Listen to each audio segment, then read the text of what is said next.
شروع اللہ کے نام سے جو بڑا مہربان نہایت رحم والا ہے۔ السلام علیکم ورحمۃ اللہ وبرکاتہ۔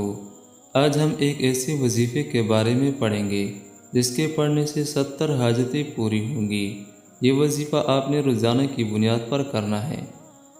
امام بغوی رحمہ اللہ تعالی نے اپنی سند کے ساتھ ایک حدیث نقل فرمائی ہے کہ رسول اللہ صلی اللہ علیہ وآلہ وسلم نے فرمایا کہ حق تعالی شانہ کا فرمان ہے کہ جو شخص ہر نماز کے بعد سورۃ فاتحہ اور آیات الکرسی اور آل عمران کی 2 آیتیں یعنی سورۃ عمران کی 2 آیتیں جو یہ ہیں اعوذ باللہ من الشیطان الرجیم بسم اللہ الرحمن الرحیم شہد اللہ انہ لا الہ الا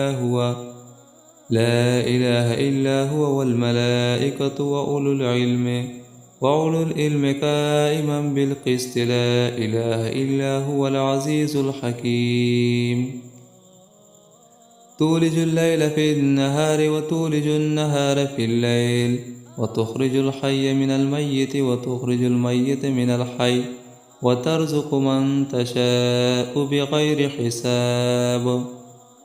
اس کا ترجمہ یہ ہے، اور اللہ نے گواہی دی کہ اس کے سوا کوئی معبود نہیں، اور فرشتوں نے اور عالموں نے انصاف سے قائم ہو کر اس کے سوا کسی کی عبادت نہیں۔ عزت والا، حکمت والا، تو رات کا کچھ حصہ دن میں داخل کر دیتا ہے اور دن کا کچھ حصہ رات میں داخل کر دیتا ہے، اور تو مردہ سے زندہ کو نکالتا ہے اور زندہ سے مردہ کو نکالتا ہے، اور جسے چاہتا ہے بے شمار رزق عطا فرماتا ہے۔ ایک آیت نمبر 18 اور دوسری آیت نمبر 27 پڑھا کریں۔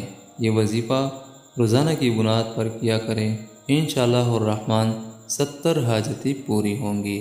اللہ تعالیٰ اس پہ عمل کرنے کی توفیق نصیب عطا فرمائے، آمین ثم آمین۔